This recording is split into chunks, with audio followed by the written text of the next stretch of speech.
दरबार हत्याकाण्डको फाइल खोल्ने प्रधानमन्त्री पुष्पकमल दाहालको घोषणा। कान्तिपुर समाचारमा आज संसदीय सुनवाई समितिले कार्यविधि पारित गरेसँगै खुल्यो प्रधान न्यायाधीश नियुक्तिका लागि सुनवाईको बाटो। आगामी आर्थिक वर्षको बजेटमा समेटिएका सकारात्मक र नकारात्मक पक्षको विश्लेषण पनि हामीसँग हुनेछ। विगतदेखिकै भ्रष्टाचारका काण्डहरूको छानबिन गर्न नेपाली काङ्ग्रेसका युवा नेताको माग।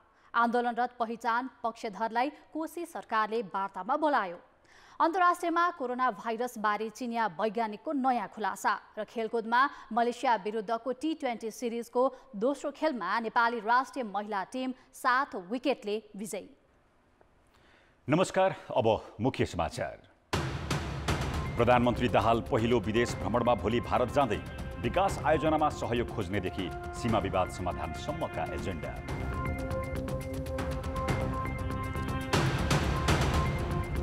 आलोचनाका बीच सरकारले ल्याएरै छाड्यो सांसदहरूको तजविजीमा खर्च हुने बजेट।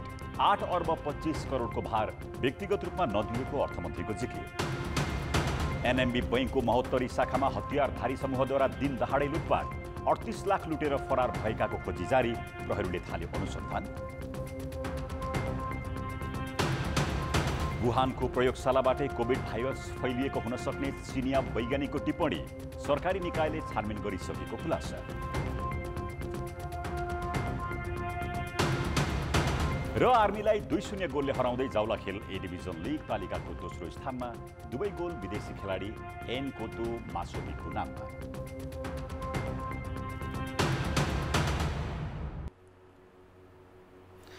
प्रधानमन्त्री पुष्पकमल दाहाल भारतको 4 दिने भ्रमणका लागि भोलि नयाँ दिल्ली प्रस्थान गर्दैछन्। दाहालको भ्रमणका क्रममा पुराना सम्झौता र समझदारी कार्यान्वयनसँगै दुई देशबीचका नयाँ मुद्दामा पनि छलफल हुने परराष्ट्र मन्त्रालयले जनाएको छ।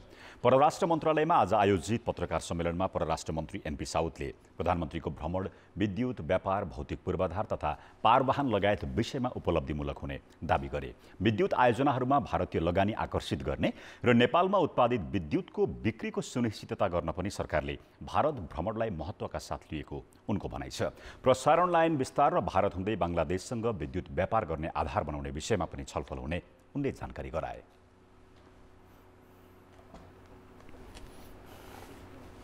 विद्युत बिक्री हुने बजारको एस्योरेन्स चाहिँ महत्त्वपूर्ण कुरा हो। यो महत्त्वपूर्ण कुरालाई नै दृष्टिगत गरेर भारतसँग चाहिँ हामी लङ टर्म पावर डिल गर्न कोसिस गरिरहेका छौँ, ताकि नेपालमा विद्युत अरबौँ खरबौँ विद्युत लगानीमा रकम लगानी गरिसकेपछि त्यसको उत्पादनको बिक्रीमा चाहिँ लगानीकर्ताहरू चाहिँ आश्वस्त हुन सकुन्, त्यो कोसिस त्यो प्रयत्नमा हामी छौँ। मन्त्री साउदले पूर्वाधार निर्माणका केही आयोजना, कृषिजन्य वस्तुको निर्यात, पारवाहन तथा सुक्खा बन्दरगाह सम्झौताको पनि तयारी भइरहेको जानकारी दिए। थुप्रै मुद्दाहरू छन् नेपाल र भारतको बीचमा, जो कुनै 100 वर्ष, कोही 50 वर्ष, कोही 10 वर्षदेखि थातिरहेका मुद्दाहरू छन्। यी सबै मुद्दामा चाहिँ नेपाल सरकारले आफ्ना सीमादेखि लिएर अरू मुद्दाहरूमा पनि नेपाल सरकारले आफ्नो दृष्टिकोण राख्नेछ। जुन तहमा हाम्रो निकट सम्बन्ध छ त्यसमा चाहिँ हामी तत्काल हुन सक्ने, अलि टाइम लाग्ने र लङ टर्ममा गर्नुपर्ने कामलाई छुट्याएर हामी अगाडि बढ्न सक्छौँ भनेर त्यतातिर पनि हाम्रो चाहिँ सहमतिमा पुग्ने कोसिस हुनेछ। प्रधानमन्त्री दाहाल भोलि दिउँसो 1 बजे नेपाल वायु सेवा निगमको नियमित जहाजबाट नयाँ दिल्ली जानेछन्। प्रतिनिधिमण्डलमा अर्थ, परराष्ट्र, ऊर्जा, उद्योग तथा भौतिक पूर्वाधार मन्त्री तथा सचिव पनि सामेल हुनेछन्। उद्योग वाणिज्य क्षेत्रका पदाधिकारी तथा व्यवसायी पनि भ्रमणमा सहभागी हुनेछन्। प्रधानमन्त्री दाहालले 18 गते भारतीय समकक्षी नरेन्द्र मोदीसँग भेटवार्ता गर्नेछन्। सोही भेटवार्तामा विद्युत, व्यापार, भौतिक पूर्वाधार तथा पारवाहन लगायतका विषयमा द्विपक्षीय समझदारी र सम्झौता हुने जनाइएको छ। भ्रमणकै बेला प्रधानमन्त्री दाहालले भारतका राष्ट्रपति र उपराष्ट्रपतिलाई पनि भेटवार्ता गर्नेछन्। दाहाल भारतको इन्दौर र उज्जैन पनि जाने कार्यतालिका छ। 4 दिने भ्रमण पूरा गरी प्रधानमन्त्री दाहाल 20 गते स्वदेश फर्कनेछन्। प्रधानमन्त्री पुष्पकमल दाहालले दरबार हत्याकाण्डको पुनः अनुसन्धान गरी निष्कर्षमा पुर्याउने बताएका छन्। नेकपा माओवादी केन्द्रको सल्लाहकार समिति र ज्येष्ठ कम्युनिस्ट मञ्चको संयुक्त बैठकलाई आज काठमाडौँमा सम्बोधन गर्दै प्रधानमन्त्री दाहालले दरबार हत्याकाण्ड र गौर हत्याकाण्ड जस्ता ठूला हत्याकाण्डको अनुसन्धान गरेर एउटा निष्कर्षमा पुर्याउने उनले बताए। उनले 2046 सालको जनआन्दोलनपछिका सबै उच्च पदस्थ अधिकारीको सम्पत्तिको खोजी नीति समेत गर्ने प्रतिबद्धता व्यक्त गरेका छन्।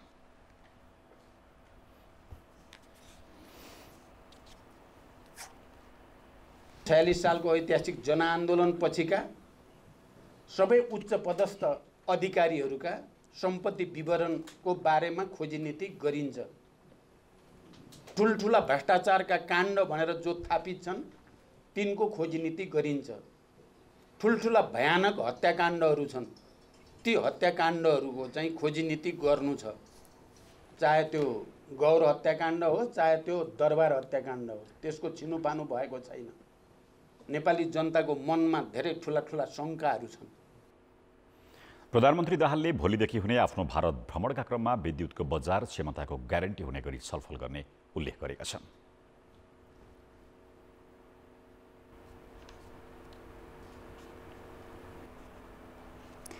महोत्तरी जिल्लाको महोत्तरी गाउँपालिका 2 मा रहेको एनएमबी बैंकमा लुटपाट भएको छ। हतियारसहित बैंकमा प्रवेश गरेको 4 जनाको समूहले बैंकको क्यास काउन्टरबाट 38 लाख रुपैयाँ लुटेको हो।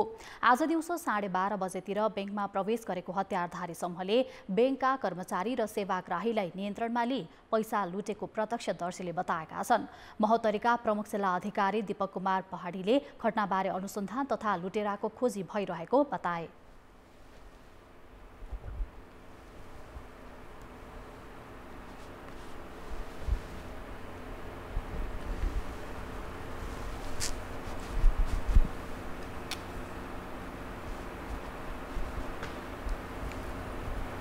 घटना भनेको लुटपाटै हो।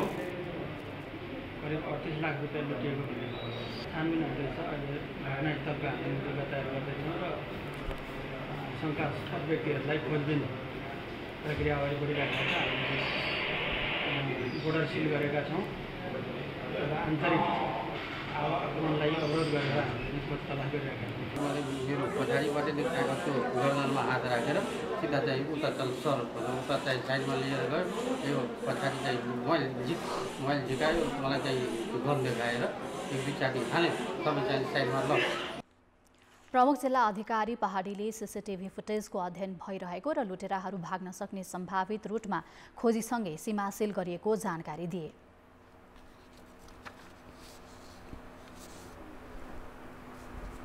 आर्थिक मन्दी र स्रोतको समेत सङ्कट बेहोरिरहेको सरकार यतिखेर खर्च कटौतीका हर सम्भव उपाय अपनाइरहेको छ।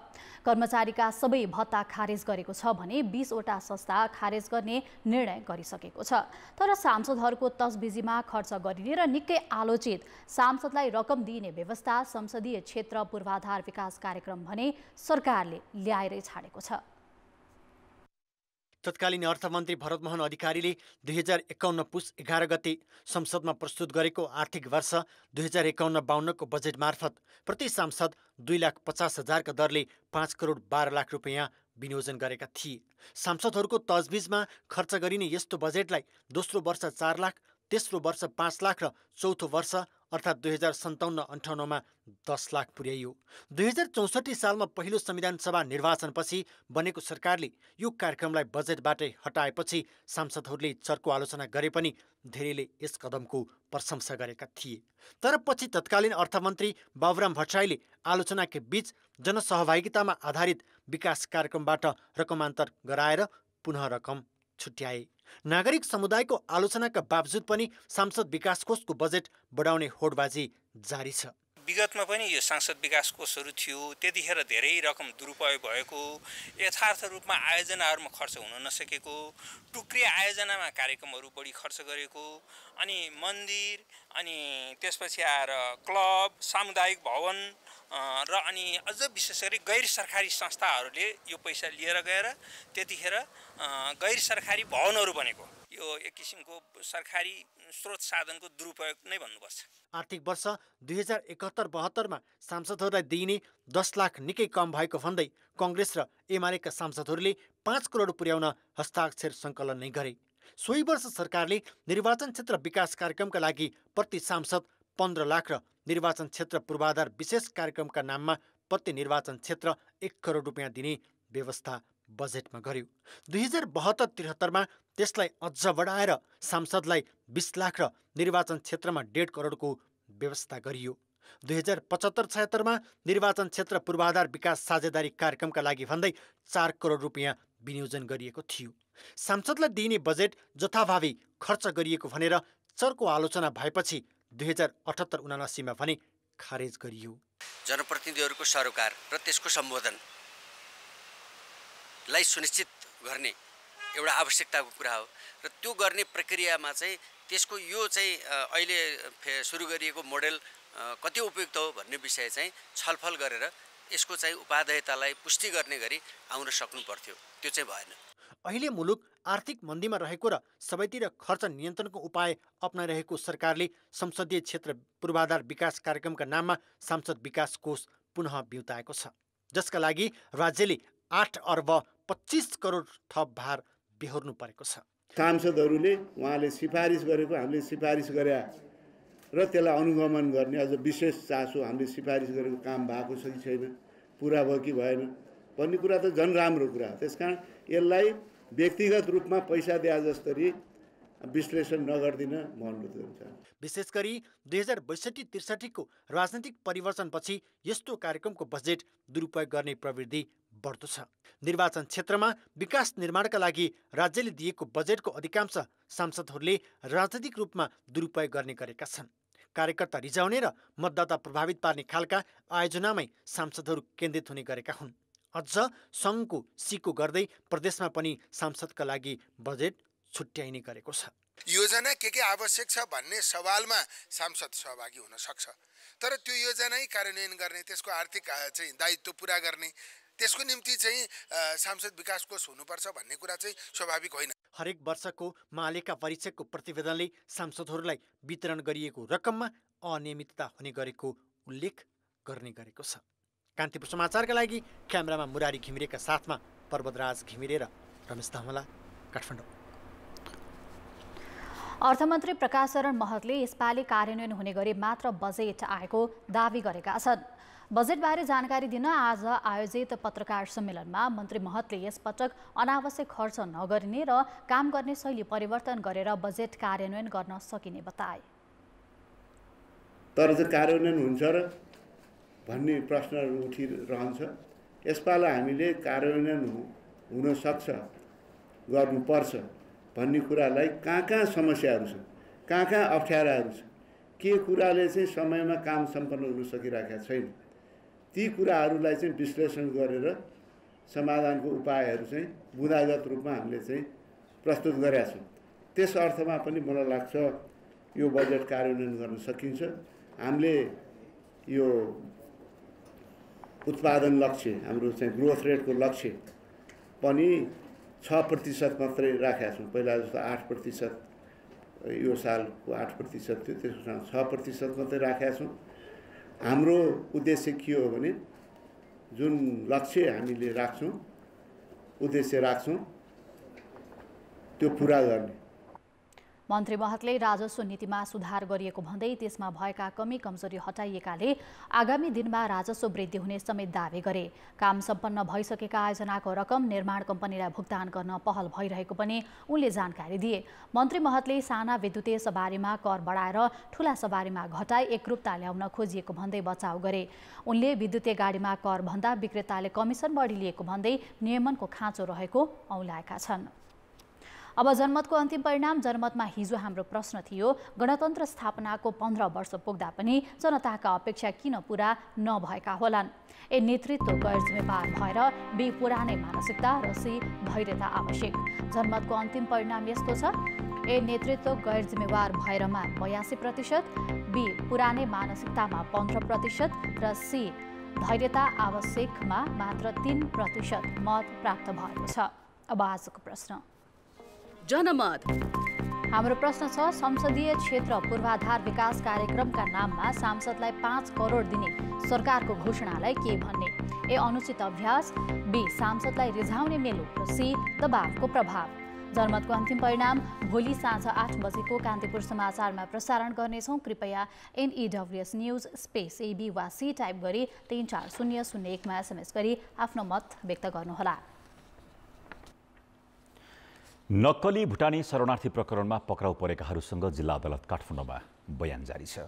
पक्राउ परेका 17 मध्ये शुक्रबारबाट सुरु भएको बयान आजसम्ममा 6 जनाको सकिएको छ। मुख्य अभियुक्त मध्येका केशव दुलाल र सागर राईको बयान यसअघि नै सकिएको थियो। बैंक खाता प्रयोग भएको आरोपमा पक्राउ परेका लक्ष्मी महर्जन, पूर्व उपप्रधानमन्त्री टोपबहादुर रायमाझीका छोरा सन्दीप र टङ्क गुरुङको पनि बयान भएको छ। आज पूर्व गृहमन्त्री रामबहादुर थापाका सुरक्षा सल्लाहकार इन्द्रजित राईको पनि अदालतमा बयान भएको प्रहरीले जनाएको छ। राज्य विरुद्ध सहित 5 कसुरमा मुद्दा दायर भएका मध्ये 13 जना अझै फरार छन्। पक्राउ परेकाहरूको बयान सकिएपछि थुन्चेकको बहस सुरु हुनेछ। भुटानी शरणार्थीलाई तेस्रो मुलुक पुनर्वासका नाममा भएका ठगीका घटनाबारे धेरै चर्चा भयो। नक्कली शरणार्थी प्रकरणमा ठूला नेताहरू नै पक्राउ परेर अनुसन्धानको दायरामा छन् भने कोही फरार छन्। तर जसका नाममा यत्रो चर्चा भयो, झापा मोरङका शिविरमा रहेका सक्कली भुटानी शरणार्थीका बालबालिकाको स्वास्थ्य शिक्षाको अवस्था भने दयनीय छ। यो झापाको बेलडाँगी शिविरभित्र रहेको शरणार्थीका कक्षा 1 सम्मका बालबालिका पढ्ने चुलाचुली आधारभूत विद्यालय हो।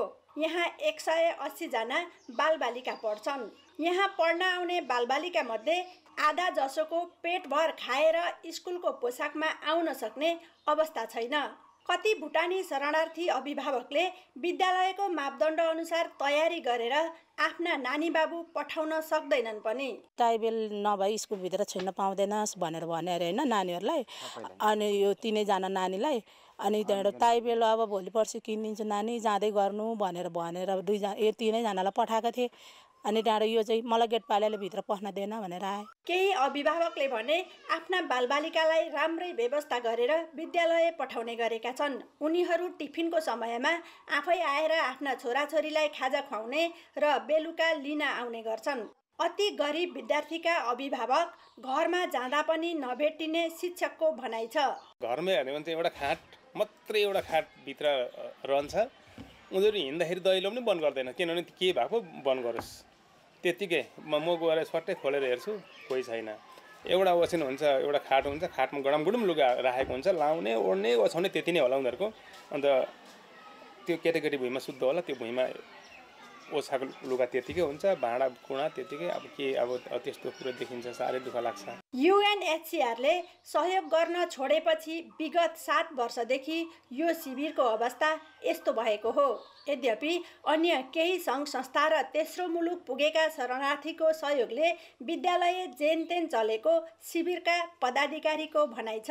जीवियो डिक्सा र चाहिँ कारितास नेपालको चाहिँ सहयोगमा यी भित्रै हाम्रो चाहिँ ECDC यानि कि बाल केन्द्र सञ्चालन भइरहेछ, जो चाहिँ सरकारी विद्यालय जान नसक्ने अथवा चाहिँ हिँडेर जान 3 किलोमिटर 4 किलोमिटर भएकोले गर्दाखेरि चाहिँ यी भित्रै व्यवस्थापन एउटा चाहिँ एकदमै चाहिँ समस्यामा परेको, जोसँग चाहिँ केही पनि छैन, उहाँहरूको बालबच्चा नै हाम्रो बालबच्चा भन्ने हिसाबले चाहिँ हामीले चाहिँ यहाँ कमिटी बनाएर चाहिँ यी भित्रै सामान्य चाहिँ ECDC अथवा चाहिँ बाल केन्द्र चाहिँ सञ्चालन गरेका छौँ। सामान्यतया खान, लाउन, बस्न अनि बालबालिकाको स्वास्थ्य र शिक्षा मानव अधिकारका आधारभूत आवश्यकता हुन्। भुटानी शरणार्थी मध्ये केहीको अवस्था यस्तो छ कि उनीहरूले आफ्नो बालबच्चा पढाउन र उनीहरूलाई खाना लाउन समेत दिन सकेको अवस्था छैन। यसमा सम्बन्धित निकायको ध्यान जान जरुरी छ। कान्तिपुर समाचारका लागि रमा दाहाल, बेलडाँगी शिविर, झापा। टिकापुर घटनामा जन्मकैद सजाय पाएका रेशम चौधरीलाई आम माफी दिने सरकारको निर्णय विरुद्ध सर्वोच्च अदालतमा रिट परेको छ। उक्त घटनामा मारिएका प्रहरी निरीक्षक केशव बोहराकी श्रीमती शारदा बोहरा कडायतले रिट दायर गरेकी हुन्। बोहराले आइतबारै रिट दर्ताका लागि निवेदन दिएकी थिइन्। उनको रिटलाई अध्ययनका लागि भन्दै सर्वोच्च प्रशासनले दर्ता नगरिराखेको थियो। रेशम भने आइतबारको मन्त्री परिषदको निर्णय राष्ट्रपतिले स्वीकृत गरे लगत्तै सोमबार नै कैदमुक्त भइसकेका छन्। रिटमाथि बुधबार सुनवाई हुनेछ। आगामी आर्थिक वर्षका लागि स्वास्थ्य क्षेत्रको बजेट 20% घटेसँगै चालु योजनाहरू नै प्रभावित हुने भएका छन्। चालु आर्थिक वर्षका लागि स्वास्थ्यमा 1,03,18 करोड बजेट रहेकोमा आगामी वर्षका लागि 83,79 करोड मात्र छुट्याइएको छ। बजेट कम विनियोजन हुँदा 322 स्थानमा निर्माणाधीन 5 देखि 15 शय्याका अस्पतालको काम सक्न कठिन हुने स्वास्थ्य मन्त्रालयले जनाएको छ। कुल बजेटको 10% स्वास्थ्यमा नछुट्याउँदासम्म नागरिकको स्वास्थ्यको दायित्व सरकारले लिन नसक्ने र नागरिकले आफ्नै खल्तीबाट उपचार गर्नुपर्ने अवस्था रहिरहने मन्त्रालयको भनाइ छ।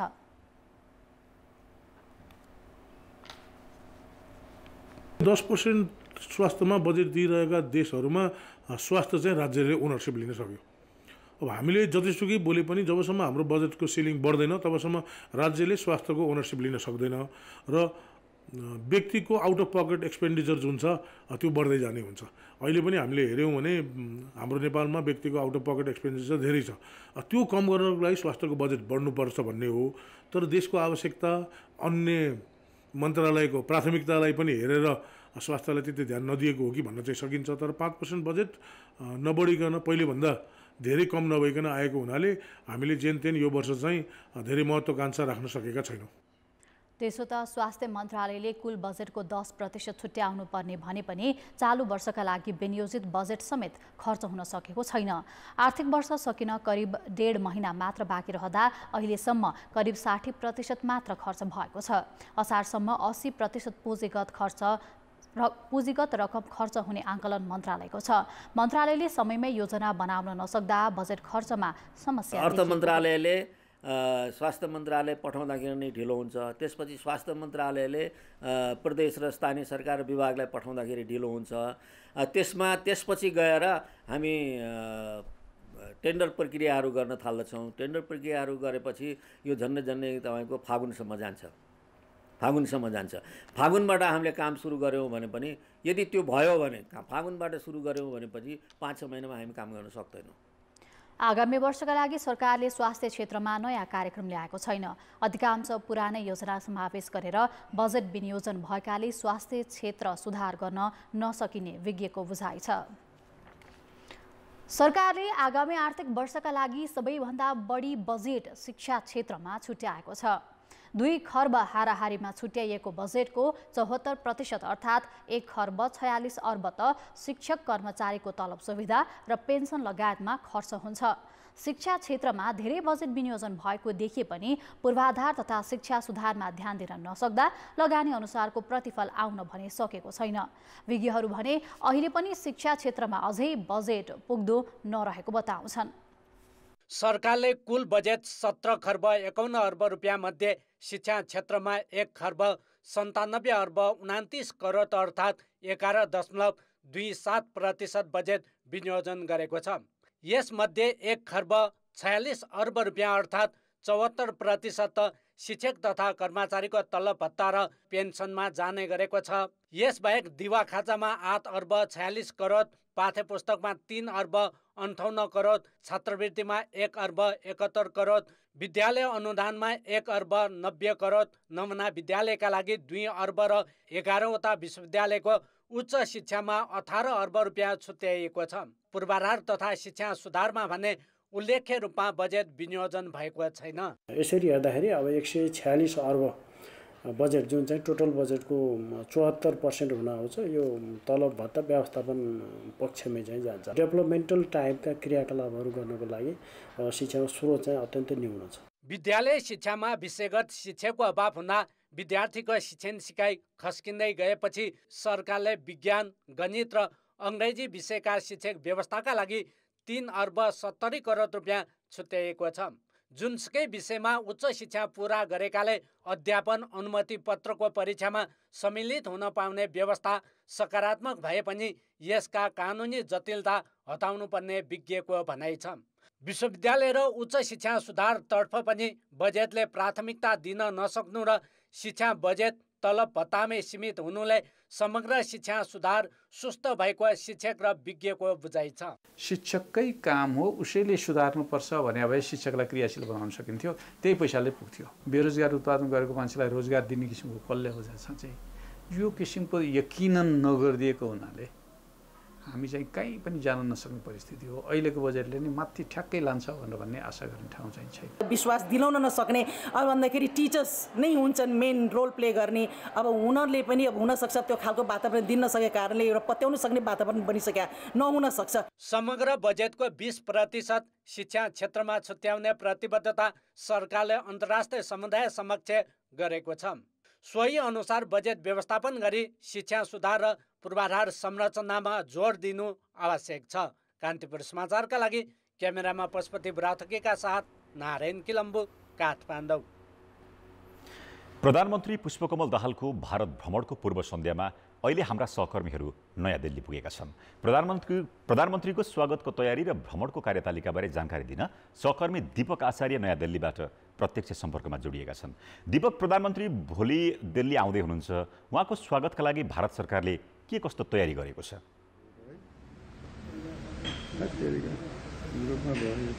पुष्पकमल दाहाल तेस्रो पटक प्रधानमन्त्री भएसँगै खास गरी छिमेकीबाटै त्यो पनि भारतबाटै भ्रमण जाने भनेर अन्य देशका केही सम्भावित भ्रमणहरूतर्फ समेत चासो नदेखाएको र उहाँले सार्वजनिक रूपमै अत्यन्तै महत्त्वका साथ चाहिँ भारत भ्रमणलाई प्राथमिकतामा राखेको अभिव्यक्ति जसरी दिनुभएको थियो त्यो अनुरूपमै भोलिदेखि 4 दिनको भ्रमणमा चाहिँ उहाँ भारत भ्रमणमा निस्किँदै हुनुहुन्छ। खास गरी यतातर्फ मैले केही समय अगाडि भारत स्थित नेपाली दूतावासमा गरेको सम्पर्कमा उहाँहरूले भारतीय पक्षबाट र नेपाली पक्षबाट गर्ने सम्पूर्ण तयारी पुरा गरिसकिएको र भोलि अपराह्न चाहिँ प्रधानमन्त्री पुष्पकमल दाहाल भारत भ्रमणमा आउने भन्ने कार्यक्रम रहेको छ भने भोलि त्यस्तो खास गरी एमएसीमा गरिने केही कार्यक्रम र केही मन्त्रीहरू र यहाँको अरू केही अनौपचारिक कार्यक्रमहरूमा प्रधानमन्त्री व्यस्त रहनुहुनेछ भने विशेष गरी पर्सि 18 गतेका दिन चाहिँ भारतीय समकक्ष नरेन्द्र मोदी र नेपाली प्रधानमन्त्री पुष्पकमल दाहालका बीचमा चाहिँ प्रतिनिधिमण्डल स्तरमै वार्ता हुनेछ र उहाँहरूको त्यो वार्तापछि के विषयमा चाहिँ एजेन्डाहरूमा चाहिँ छलफल गर्ने र केही विषयहरू सहमति गर्ने भन्ने लगायतका विषयहरू त्यो भेटघाटबाट हुनेछ र त्यसपछि नै त्यो दिन नै प्रधानमन्त्री र भारतीय समकक्ष अथवा भारतीय प्रधानमन्त्री नरेन्द्र मोदीले संयुक्त पत्रकार सम्मेलन गर्ने र त्यो दिनै दिवा भोजको कार्यक्रम समेत यहाँ आयोजना गरिएको। यसरी उहाँको चाहिँ कार्यक्रमको तयारी गरिएको छ। त्यही अनुसार उहाँले यहाँ 4 दिनको भारत भ्रमणमा चाहिँ व्यस्त रहनुहुनेछ। खास गरी यसपटकको भारत भ्रमणमा चाहिँ ऊर्जा, व्यापार लगायतका विषयहरूलाई चाहिँ अलि बढी महत्त्वका साथ हेरिने भनेर भनिएको छ भने नेपाली पक्षले चाहिँ जस्तो व्यापार घाटा चाहिँ चुलिँदै गएको अवस्थामा के उपाय अपनाउन सकिन्छ त भन्ने पाटोमा छलफल गर्नेछ। साथसाथै यहाँको बिजनेस कम्युनिटीसँग पनि र नेपालको जोइन्ट त्यो मिटिङको आयोजना पनि गरिनेछ र यसरी प्रधानमन्त्रीले केही ठाउँहरूमा चाहिँ भ्रमण पनि गर्नुहुनेछ, औपचारिक भेटघाटका कार्यक्रम बाहेक र उहाँले यसरी 4 दिनको कार्यक्रम चाहिँ तय भएको छ। हुन्छ दीपक, यहाँलाई धन्यवाद जानकारीका लागि। उनी थिए सहकर्मी दीपक आचार्य नयाँ दिल्लीबाट भोलि हुने प्रधानमन्त्री दाहालको भारत भ्रमणको तयारीबारे नयाँ दिल्लीमा रहेर हामीलाई जानकारी गराउँदै। सभामुख देवराज घिमिरेले प्रधान न्यायाधीश नियुक्ति लगायतका कामहरूको सुनवाई छिटो गर्नुपर्ने बताएका छन्। वैशाख 15 गते संवैधानिक परिषदले कायम मुकायम प्रधान न्यायाधीश हरिकृष्ण कार्कीको नाम सिफारिस गरे पनि सुनवाई अझै हुन सकेको छैन। सिंहदरबारमा आज बसेको संसदीय सुनवाई समितिको पहिलो बैठकमा सभामुख घिमिरेले प्रधान न्यायाधीश तत्काल नियुक्त गर्नुपर्ने बताए।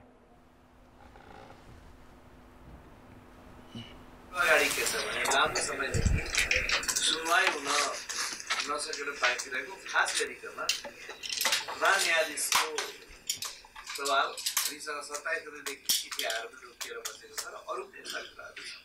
त्यसैले यी कुराहरूलाई छिटोभन्दा छिटो सम्पादन गरेर देशमा गर्नुपर्ने काममा यसले जिम्मेदारीका साथ भूमिका निर्वाह गर्न सकोस्। त्यस्तै राष्ट्रिय सभाका अध्यक्ष गणेश तिमल सिन्हाले यसअघि भएका नियुक्तिमा प्रश्न उठ्ने गरेको भन्दै संवैधानिक निकायमा नियुक्तिको सुनवाई गर्दा विशेष ध्यान दिनुपर्नेमा जोड दिएका छन्। आम नागरिकलाई सार्वजनिक सूचना आह्वान गरिसकेपछि आएका कुराहरूमा केही होइन अब हाम्रो सङ्ख्या पुग्छ भन्ने हिसाबले नगई ती विषयप्रति गम्भीर भएर हेरौँ, किनकि विगतमा भएका यस्ता नियुक्तिहरूबाट हुन त पछि पनि मान्छे बिग्रन सक्छ, आज ठिक भएर भोलि बिग्रेको पनि हुनसक्छ। तर कतिपय पुराना केसहरू पनि हुन्छन्, गम्भीर विषयहरू छन्। एउटा त हामी विभिन्न नियुक्तिहरू गर्दाखेरिमा जे आधारहरू प्रावधान हामीले बनाएका छौँ ती प्रावधानहरूले कहीँ न कहीँ प्रश्नहरू उठिरहेछ।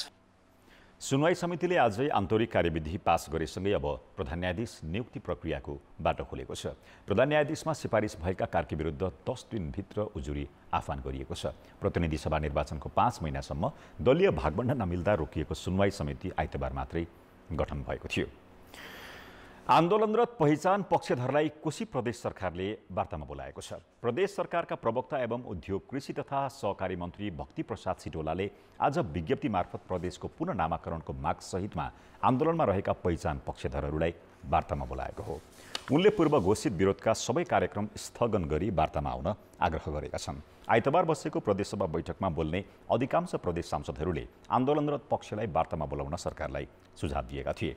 फागुन 17 गते प्रदेशसभाले प्रदेशको नाम कोशी राखेपछि पहिचान पक्षधरले आन्दोलन गर्दै आएका छन्। यसअघि आजै आन्दोलनरत पक्षधर र मोरङ प्रशासनबीच छलफल भएको छ। जिल्ला प्रशासन कार्यालयमा भएको छलफलमा विरोध कार्यक्रमलाई शान्तिपूर्ण बनाउने सहमति भएको प्रमुख जिल्ला अधिकारी वीरेन्द्र कुमार यादवले जानकारी दिए।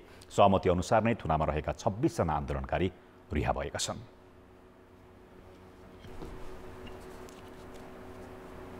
नेपाली कांग्रेसकी नेता एवं पूर्व राज्य मन्त्री मीना पाण्डेको निधन भएको छ। उनको आज अपराह्न 72 वर्षको उमेरमा काठमाडौँको गौशाला स्थित निवासमा निधन भएको हो। 2035 सालमा नेपाल विद्यार्थी सङ्घबाट राजनीतिमा संलग्न पाण्डे महिला बालबालिका तथा समाज कल्याण राज्य मन्त्री र 3 पटकसम्म नेपाली कांग्रेस केन्द्रीय कार्यसमिति सदस्य बनेकी थिइन्। उनी 2048, 2051, 2064 र 2074 मा प्रतिनिधि सभा सदस्य बनेकी थिइन्। नेपालमा प्रजातन्त्र पुनः स्थापनाका क्रममा पटक पटक जेल जीवन बिताएकी पाण्डे नेपाल महिला सङ्घमा 2 पटक सभापति समेत भएकी थिइन्। कांग्रेस सभापति शेरबहादुर देउवाले पाण्डेको निधनप्रति गहिरो दुःख व्यक्त गर्दै नेपालको लोकतान्त्रिक आन्दोलन तथा महिला अधिकारका लागि उनको योगदान स्मरणीय रहने बताएका छन्। अर्थ र विकास अर्थमन्त्री प्रकाश चरण महतले आगामी आर्थिक वर्षको बजेट दोस्रो चरणको आर्थिक सुधारतर्फ केन्द्रित रहेको दावी गरेका छन्। ऐन कानुनको परिमार्जन, बजेट खर्चमा संरचनागत सुधार, प्रशासनिक सुधार, उच्च स्तरीय आयोगको गठन गर्ने विषय समेटेर समग्र अर्थतन्त्र सुधार गर्ने अर्थमन्त्रीको दावी छ। तर स्रोतको सुनिश्चितता बिनै सार्वजनिक गरिएको बजेट कार्यान्वयन भने सहज देखिएको छैन। अर्थमन्त्री प्रकाश चरण महतले सोमबार सार्वजनिक गरेको आगामी आर्थिक वर्षको 17 खर्ब 51 अर्बको बजेटमा अर्थतन्त्र सुधारका लागि भन्दै धेरै कुरा समेटिएको छ। बजेटमा रोजगारी सृजना, आयात प्रतिस्थापन, उत्पादन वृद्धि र उत्पादनमा आधारित राजस्व वृद्धि गर्ने जस्ता कार्यक्रम राखिएको छ। बजेट खर्च नहुने समस्या समाधान गर्न कार्तिकभित्रै आयोजना ठेक्का प्रक्रियामा जानुपर्ने, 2 दर्जनभन्दा बढी कानुन परिमार्जन गर्ने, 100 रुपियाँमा कम्पनी स्थापना गर्न सकिने जस्ता कार्यक्रम बजेटमा राखिएको छ। यस्ता विषयले रोजगारी सृजनामा केही हदसम्म सहयोग पुग्ने विज्ञको बुझाइ छ। केही रिफर्मका चाहिँ पोलिसीहरू चाहिँ आएका छन्। झन्डै 20 भन्दा बढी चाहिँ कानुनहरूको परिमार्जन अथवा तर्जुमा गर्ने कुराहरू छ हैन। जब 2048 सालमा पनि चाहिँ रिफर्मको चाहिँ जुन जग बसाल ल्याएको थियो त्यो बेला पनि तपाईको चाहिँ खास गरी नीति र कानुनमै जोड दिएको थियो हैन। त्यसले अहिले केही चाहिँ तपाईको 20-22 वटा चाहिँ नीति र कानुनहरूको चाहिँ कानुन र चाहिँ तपाईको नियमहरूको जुन परिमार्जन र तर्जुमा छ त्यसले मलाई लाग्छ अलिकति हाम्रो सेकेन्ड जेनेरेसन अफ रिफर्म जुन छ नि दोस्रो चरणको चाहिँ आर्थिक सुधारको चाहिँ कुरालाई अलिकति अहिले चाहिँ अगाडि बढाएको जस्तो लाग्छ। बजेटमा कतिपय कुरा सकारात्मक भए पनि स्रोतको सुनिश्चित छैन। आन्तरिक राजस्व 12 खर्ब उठाउने लक्ष्य सरकारको छ। त्यसैगरी कृषि सामग्री आयातमा भन्सार वृद्धि गरिएको छ। प्रदेश र स्थानीय तहलाई बजेट बढाउनु पर्नेमा उल्टै घटाएको छ। यसले सरकारी लक्ष्य हासिल गर्न कठिन हुने देखिन्छ। बन्चरो जस्तो सानो चाहिँ हतियार या चाहिँ कुट्टो कोदालो चाहिँ कृषिलाई प्राथमिकता दिनुभएको छ, त्यसमा ट्याक्स चाहिँ बढाएको अवस्था छ। अब त्यसको तर्क के हो, या चाहिँ स्वदेशी उत्पादनलाई वृद्धि गर्ने हो या के हो थाहा छैन। तर चाहिँ यसको उद्देश्य एक आपसमा त्यो बाँझिएको अवस्था छ र बाँझिएको अवस्थाले चाहिँ नि हामीले लक्ष्य जुन प्राथमिकतामा राख्यौँ, उद्देश्य जे राख्यौँ, लक्ष्य जे राख्यौँ त्यो कुरालाई चाहिँ नि हामीले हासिल गर्न सक्छौँ कि सक्दैनौँ भन्ने कुरा छ। विकासका लागि निकै कम अर्थात् 3 खर्ब रुपियाँ मात्र बजेट छुट्याएको छ। चालु खर्च घटाउनु पर्नेमा बिना योजना गृह र रक्षाको बजेट बढाएको छ। कृषिको उत्पादकत्व बढाउने, सबै नागरिकलाई स्वास्थ्य सेवा पुर्याउने भने पनि त्यस्ता क्षेत्रमा तुलनात्मक रूपमा कम बजेट विनियोजन गरिँदा लक्ष्य हासिल गर्न सहज देखिँदैन। कान्तिपुर समाचारका लागि क्यामेरामा विकास जोशी र राजेन्द्र महर्जनका साथ भरत रावल, काठमाडौँ। अब जनताको आवाज हामीले आज 7 प्रदेशमा सोधेका छौँ। सङ्घीय सरकारले सार्वजनिक गरेको आगामी आर्थिक वर्षको बजेट तपाईँलाई कस्तो लाग्यो? जनताको आवाज। जुन विद्यालयहरूमा दिवा खाजा थियो नि, त्यसमा मनपरी हिसाबले प्रधानाध्यापकले जुन पायो जे पायो आफ्नो मनपरी तरिकाले त्यो बच्चाहरूलाई खानेकुरा दिनुहुन्थ्यो। त्यसमा उहाँले अनिवार्य गरिदिनु भएको छ कि जङ्क फुड दिन पाइँदैन। 4 महिनामा ट्याक्स जुन बुझाउने सिस्टम ल्याएको छ त्योबाट हामी व्यापारीलाई राम्रो भयो। महिला बालबालिका पछाडि परेका वर्गलाई नसमेटेको जस्तो लाग्छ। गभर्मेन्ट स्कुलको बच्चाहरूलाई चाहिँ नि जुन खाजा भत्ताहरू राखेको छ त्यसले गरेर राम्रो छ। शिक्षा र स्वास्थ्यमा अलि राम्रै छ। स्यालेरी पनि केही हिसाबमा केही पर्सेन्टेजमा त इन्क्रिज गर्नुपर्ने हो। बारापर्सा सिमरा कोरिडोरलाई औद्योगिक क्षेत्रमा घोषणा गर्ने भनेको छ, त्यो अलि घुमाउरो पारा लाग्यो। कृषि र शिक्षामा जति प्राथमिकता दिनु पर्थ्यो त्यसमा चाहिँ यस बजेटबाट अति कम भयो जस्तो लाग्यो। कपी पेस्ट जस्तो एउटा अनुभूति मेरो भएको छ। यो बजेट सही सदुपयोग हुनुपर्छ। हामी जस्ता सर्वसाधारण व्यापारीको लागि केही न केही आश जगाउने खाले र जनमुखी खाले आएको अहिलेको बजेट पनि अघिल्लो वर्ष जस्तै नै जनता रूपी चाहिँ आएन। व्यापारीहरूलाई पनि केही राहत ल्याउँछ कि भन्ने आशा छ। महिला बालबालिकाको सेक्टरमा भएको एउटा मन्त्रालय र विभाग थियो, त्यो विभाग नै खारेज गर्ने निर्णय गरेको हुँदाखेरि यो बजेट समग्रमा चाहिँ चित्त बुझ्दो छैन। जाजरकोट जुम्ला सडक खण्ड जोड्ने सुरुङ मार्ग लगायतका मुख्य योजनाहरूले यो बजेटमा स्थान नपाउनु दुःखद हो। बजेटलाई चाहिँ सही तरिकाले चाहिँ उपभोग गरिदिनु पर्यो। प्रहरी भनौँ यस्तो यिनीहरू रात दिन खटिनेहरूलाई उनीहरूलाई पनि सहुलियत दिएको, अलिकति राहत दिएको चाहिँ देखिएन। महिला बालबालिका होइन, युवा, यी सबै समेटिने खालका बजेटहरू चाहिँ छैनन्। आर्थिक सङ्कटलाई समाधान गर्ने दिशातर्फ अगाडि बढाउन सक्दैन। जता पनि छुन खोजेको तर कतै पनि नभएको। देशमा आत्मनिर्भर पनि बनाउँदैन, यसले रोजगार पनि सिर्जना गर्दैन। इन्डियाबाट दुध आयात गर्ने कुरा छ, यता दुग्ध विकास बोर्ड खारेज गर्ने कुरा छ। सहकारीलाई सशक्त बनाउने ठाउँमा सङ्कुचन गरिएको छ, करको दायरा बढाइएको छ।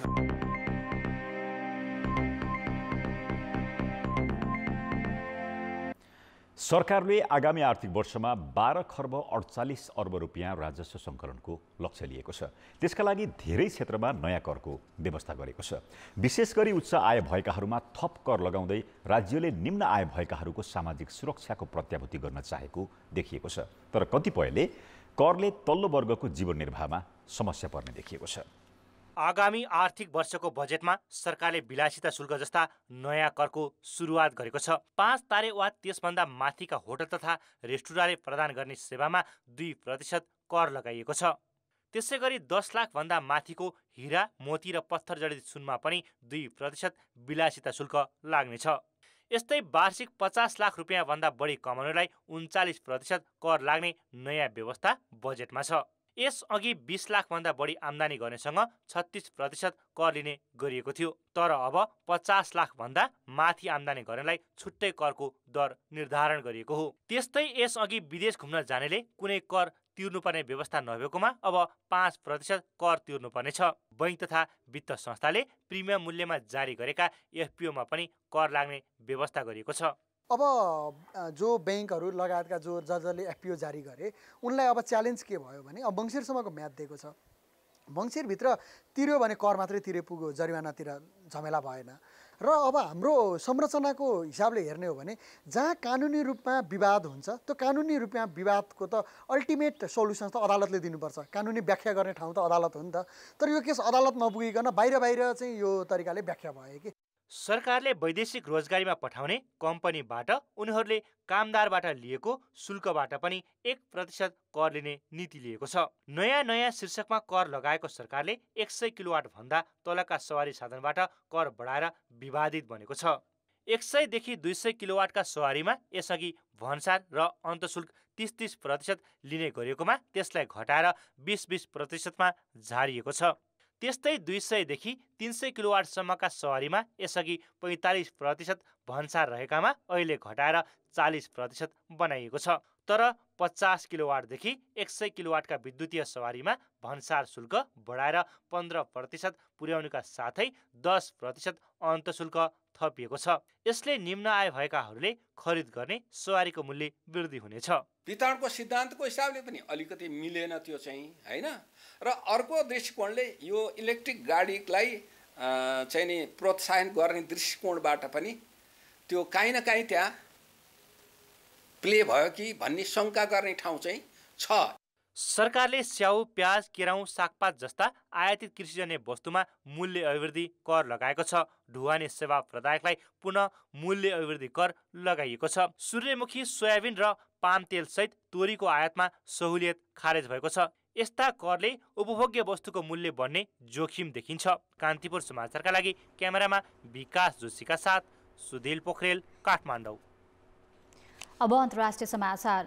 चीन सरकारका उच्च तहमा रहेका एक पूर्व वैज्ञानिकले कोभिड भाइरस प्रयोगशालाबाट चुहावट भएको सम्भावनालाई नकार्न नसकिने बताएका छन्।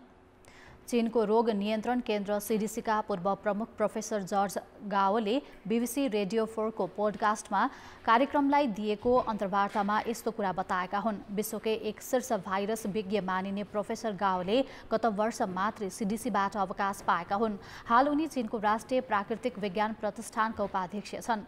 अन्तर्वार्तामा उनले यस विषयमा चीनको सरकारी निकायले वुहान इन्स्टिट्युट अफ भाइरोलोजीमा औपचारिक छानबिन नै गरेको जानकारी समेत दिएका छन्। चीन सरकारले यसरी औपचारिक रूपमै वुहान प्रयोगशालामाथि अनुसन्धान गरेको कुरा पहिलो पटक कसैले स्वीकार गरेको हो। यद्यपि अनुसन्धानपछि उक्त प्रयोगशालालाई क्लिन चिट दिएको प्रोफेसर गाओको भनाइ छ।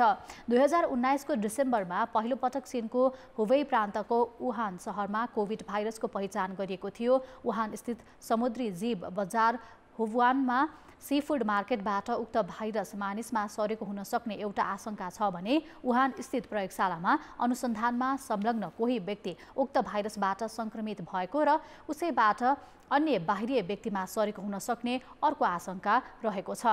बेलायत स्थित चीनिया दूतावासबाट जारी विज्ञप्तिमा तथाकथित ल्याब लिकको सिद्धान्त चीन विरोधी शक्तिले सिर्जना गरेको झुट भएको र यो राजनैतिक स्वार्थले प्रेरित तथा वैज्ञानिक आधार रहित भएको जनाइएको छ। चीनको वुहानबाट फैलिएर विश्वव्यापी महामारीको रूप लिएको कोभिडका कारण अहिलेसम्म विश्वभरि 68,81,955 जनाको मृत्यु भइसकेको जोन्स हपिङ्स विश्वविद्यालयको तथ्याङ्कले देखाएको छ। खेलकुद समाचार।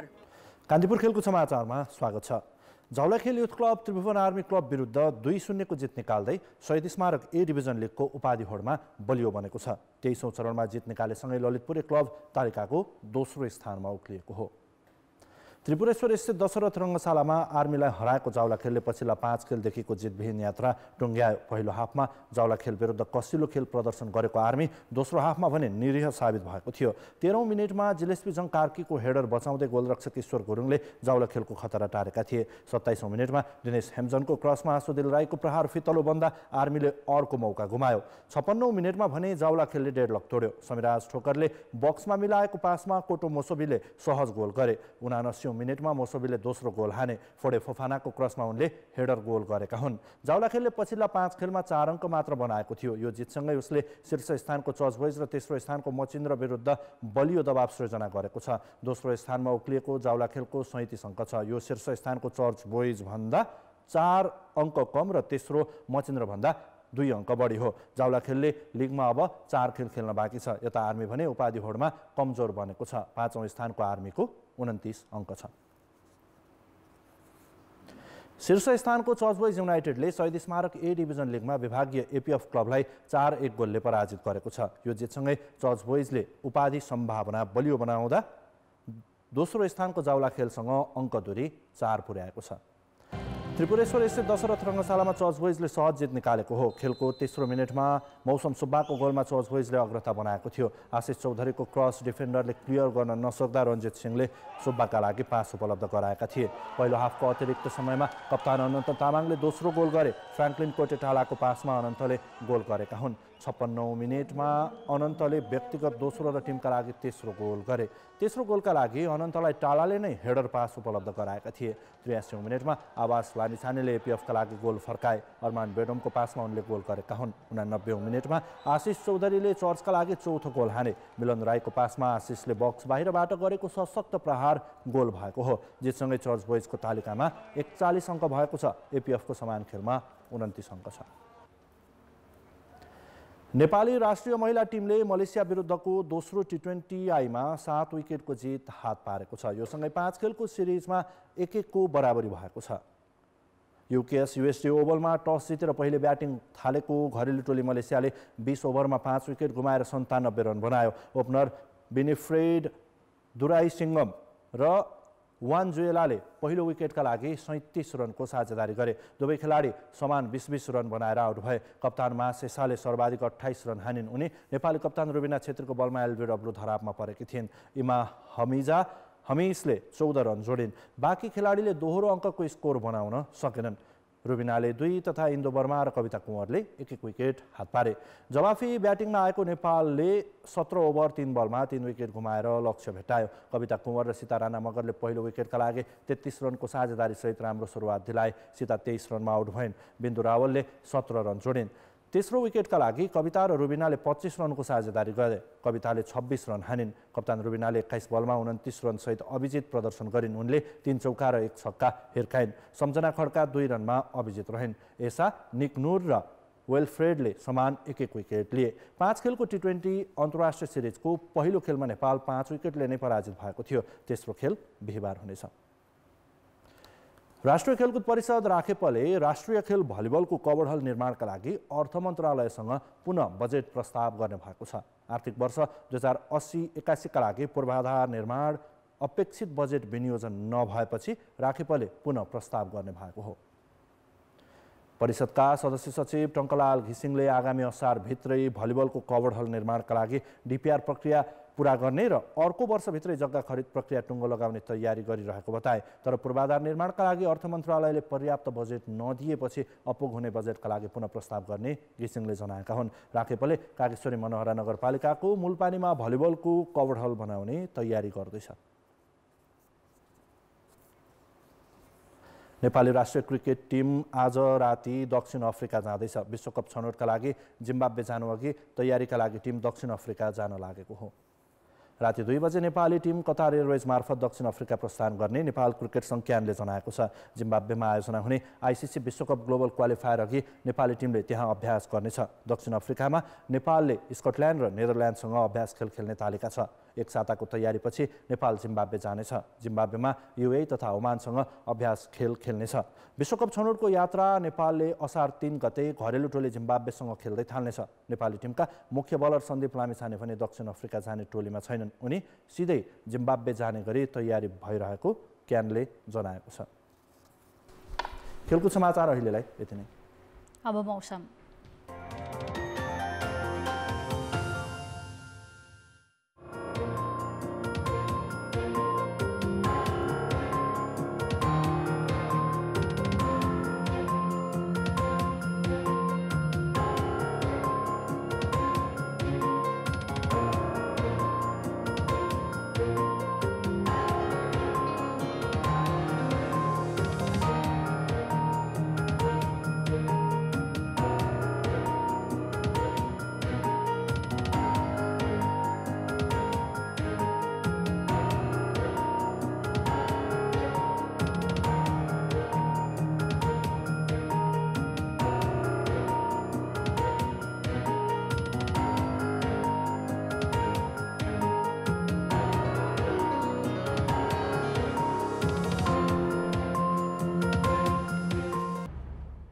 कान्तिपुर समाचार अहिलेलाई सकियो। कान्तिपुर टेलिभिजन हेर्दै गर्नुहोला।